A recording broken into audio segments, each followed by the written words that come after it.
오늘도 주님의 놀라우신 은혜와 사랑이 새벽 기도에 나오신 여러분들에게 넘치시기를 축복합니다. 우리는 컴퓨터가 처음에 나왔을 때에 참 신기하게 생각을 했습니다. 그런데 그 컴퓨터가 점점 개발이 되면서 이제 286, 386 뭐 이렇게 486 쭉 이렇게 올라갑니다. 근데 그때 당시에 386인가요? 그 펜티엄이라고 하는 그 기능이 나왔을 때에 이제는 더 이상 개발하지 않아도 다 수용할 수 있다 이랬는데, 지금 생각해 보면 어림도 없는 얘기죠. 그 뒤로 계속해서 이 기능이, 성능이 더 이제 좋아지는 그런 과정을 봅니다. 우리가 다 가지고 있는 핸드폰도 마찬가지고요. 전자제품도 그렇습니다. 계속 개발되고 새로운 아이템으로 생산되는 그 과정을 보면서 우리는 이것이 어디까지 이게 개발이 될까 하는 그런 기대를 가지고 있습니다. 새 일을 이루어가는 그런 그 기능들을 보면서 놀랍다 이렇게 생각이 듭니다만, 오늘 이 본문 말씀은 새 일을 선포하는 그러한 내용의 말씀이에요. 새 일을, 우리 하나님께서 새로운 일을 선포하는 내용이 오늘 이 본문 말씀입니다. 이 본문 말씀은 유다 백성이, 이제 포로로 잡혀갔던 유다 백성이 다시 70년 만에 귀환한다는 거예요. 바벨론에서 귀환한다는 그런 내용의 말씀입니다. 그래서 14절부터 44장 5절까지의 말씀을 보면 새 일의 성취자, 바로 하나님이 그 일들을 이루신다는 거예요. 새 일의 근거는 뭐냐? 하나님이 용서하셨다는 겁니다. 그리고 새 일의 결과는 뭐냐? 축복이라는 거예요. 이 큰 세 가지의 그런 그 제목 중에서 오늘 이 본문 말씀은 새 일의 성취자, 바로 우리 하나님께서 새 일을 이루신다고 하는 그런 내용을 오늘 이 본문을 통해서 함께 은혜를 나눕니다. 14절 말씀에 보면은 너희의 구속자여 이스라엘의 거룩한 이 여호와가 말하노라. 바로 우리 하나님에 대해서 표현을 하고 있어요. 구속자다, 구속하여 구원해 주시는 그런 구원해 주시고 용서해 주시는 구속자다. 그리고 이스라엘의 거룩한 이 여호와가 말하노라. 그런데 그 여호와에 대한 그 표현이 15절로 가면은 계속 이어집니다. 나는 여호와 너희의 거룩한 이요 이스라엘의 창조자요 너희의 왕이니라, 이렇게 15절에 표현하고 있어요. 자, 그래서 이제 14절과 15절에 있는 말씀을 보면은 우리 하나님은 어떤 하나님이신가? 구속자다, 거룩하니다, 그리고 창조자다, 왕이시다, 이렇게 말씀하고 있습니다. 바로 여기에서 말씀하고 있는 여호와 하나님, 이 여호와 하나님은 누구를 말씀하고 있냐면 바로 우리 예수 그리스도, 앞으로 오실 예수님이 구속자고 거룩한이고 창조자고 그리고 왕이신 예수님이 오신다고 하는 것을 말씀하고 있는 겁니다. 그런데 놀라운 사실은 우리 하나님께서 이렇게 이제 네 가지의 네 모습의 그 모습으로 이제 나타납니다만은, 거기에 따른 그 말씀들을 보게 되면 왕이신 우리 여호와 하나님을 보게 되는데요.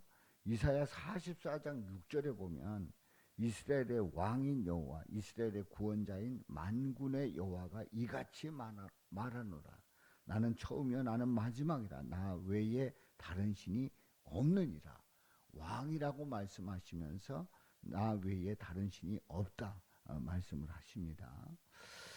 자, 우리 창조자시라고 그렇게 표현을 하고 있는데요. 이사야 44장 24절에 보면 이렇게 표현하고 있어요. 내 구속자여 모태에서 너를 지은 나 여호와가 이같이 말하노라. 나는 만물을 지은 여호와라. 홀로 하늘을 폈으며 나와 함께한 자 없이 땅을 펼쳤고 말씀하고 있습니다. 또 우리 하나님께서 이제 구속자라고 이렇게 표현되고 있는데요. 너희의 구속자, 이사야 48장 17절이에요. 이사야 48장 17절. 너희의 구속자시요 이스라엘의 거룩하신 이신 여호와께서 이르시되 나는 내게 유익하도록 가르치고 너를 마땅히 행한 길로 인도하는 내 여호와라. 내 하나님 여호와라. 구속자 되신 우리 하나님에 대한 표현을 말씀하고 있습니다. 자, 여호와 하나님, 우리 예수님을 나타내고 있는 우리 여호와 하나님이 이런 하나님이시다. 구속자다, 거룩하시다, 창조자다, 왕이시다 하는 거예요. 그런데 이 하나님께서 어떤 일을 하시는가? 14절 하반절에 보면 너희를 위하여 내가 바벨론에 사람을 보내어 모든 갈대아 사람에게 자기들이 연락하던 배를 타고 도망하여 내려가게 하리라. 이것이 바로 새 일을 준비하고 있는데요. 이 말씀은 한마디로 얘기해서 바벨론에서 귀환한다. 유다 백성들이 바벨론에서 귀환한다는 그런 뜻입니다. 자, 그러면 어떻게 귀환하는가? 어떻게 귀환할 수 있는가?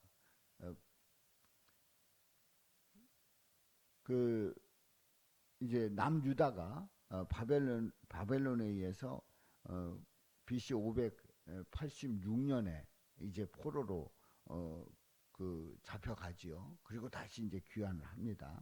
귀환을 말씀하고 있고 70년 만에 귀환을 하는데 그 귀환의 내용을 이렇게 표현하고 있어요. 16절부터 어떻게 표현하는지 한번 보겠습니다. 자, 16절 말씀 우리 다 같이 읽어봅니다. 시작. 나 여호와가 이같이 말하노라. 바다 가운데의 길을 큰 물 가운데에 지름길을 내고. 아멘. 자, 우리 하나님께서 말씀을 하시는데 이제 어떻게 귀환하는가? 말씀을 보면 바다 가운데 길을 큰 물 가운데 지름길을 내고. 어디서 많이 들어본 거 아닙니까? 어디서 많이 본 상황 아니에요? 바로 출애굽할 때에 일어났던 일들을 말씀하고 있습니다. 바다 가운데 길을 큰 물 가운데 지름길을 냈다는 거예요. 그래서 말씀을 찾아보니까 출애굽기 14장 21절부터 22절에 보니까 이제 그 상황을 이렇게 표현하고 있어요. 모세가 바다 위로 손을 내밀매 여호와께서 큰 동풍이 밤새도록 바닷물을 물러가게 하시니 물이 갈라져 바다가 마른 땅이 된지라. 바다가 마른 땅이 됐단 말이에요. 바다 가운데 길을 내셨단 말이지요. 또 22절에 보면 이스라엘 자손이 바다 가운데로 육지로 걸어가고 물은 그들의 좌우에 벽이 되니. 바로 바다 가운데로 육지로 걸어가는 큰 물 가운데 지름길을 내서 이스라엘 백성들이 건너가게 하셨다고 하는 그런 말씀이 출애굽기 14장에 분명히 기록하고 있습니다. 시편 77편 19절에 보면 주의 길이 바닥에 있었고 주의 곧은 길이 큰 물에 있었으나 주의 발자취를 알 수 없었나이다. 우리 주님께서 그 모든 과정 속에서 인도해 내셨다고 하는 것을 말씀하고 있습니다. 자, 그래서요 17절에 보면 병거와 말과 군대의 용사를 이끌어내어 그들이 일시에 엎드러져 일어나지 못하고 소멸하기를 꺼져가는 등불 같게 하였느니라. 쫓아올 수가 없었습니다. 올 수가 없었어요. 그들은 다 수장이 되고 더 이상 쫓아올 수가 없었습니다. 자, 그런데 이제 18절에 보면 이렇게 표현하고 있어요. 너희는 이전 일을 기억하지 말며 옛날 일을 생각하지 말라. 왜 그렇게 말씀하셨을까요?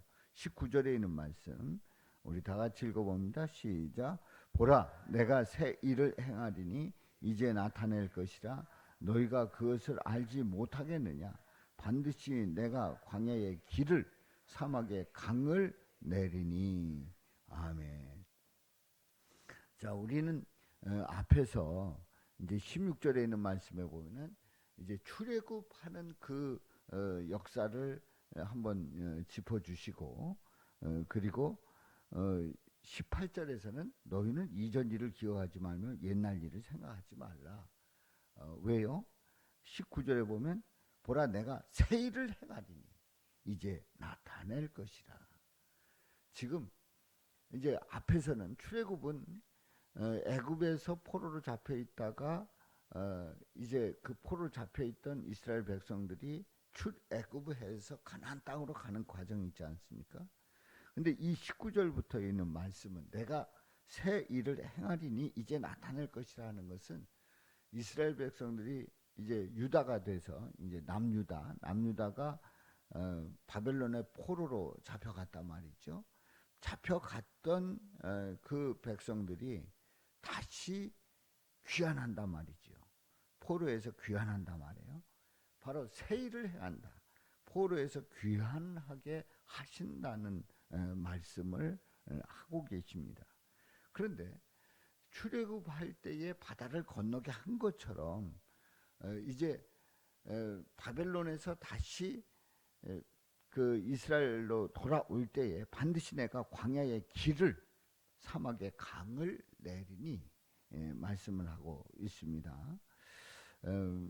이사야 41장 18절에 보면 내가 헐벗은 산에 강을 내며 골짜기 가운데 샘이 나게 하며 광야가 못이 되게 하며 마른 땅에 샘 근원이 되게 할 것이며. 그렇습니다. 그야말로 폐허가 되고 도저히 돌아오면 살 수 없을 것 같았는데 70년 동안에 거기서 집을 짓고 텃밭을 가꾸고 또 자녀를 낳고 또 손주를 보고 이런 과정 속에서 70년이 지났단 말이죠. 근데 그런 백성들을 다시 돌아오게 할 때에 광야의 길을 사막의 강을 내어 주신다는 거예요. 살아올 수 있게 하신다는 거예요.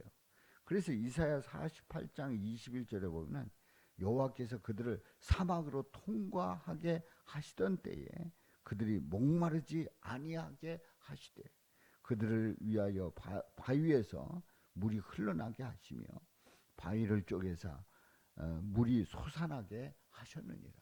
분명히 말씀하고 있습니다. 그렇습니다.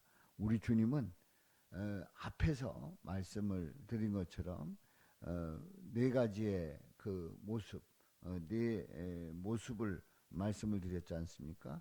구속자시고 구원하시고 거룩한 이시고 창조자시고 왕이신 하나님께서 얼마든지 70년 동안 포로로 잡혀 있었지만 그들을 이끌어내는 새 일을 행하시는 살아계신 하나님이신 줄로 믿습니다. 그렇습니다.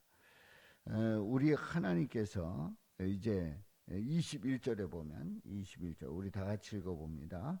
이 백성은 내가 나를 위하여 지었나니 나를 찬송하게 하려 함이니라. 아멘.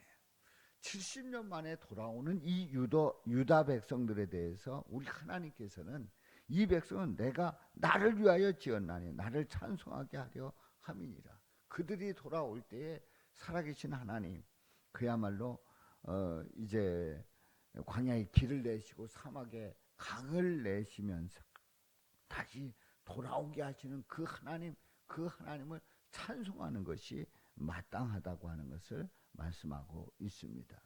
그렇습니다. 유다 백성들이 존재하는 그 이유는 다른 게 아닙니다. 하나님을 찬송하기 위해서 존재하는 거예요.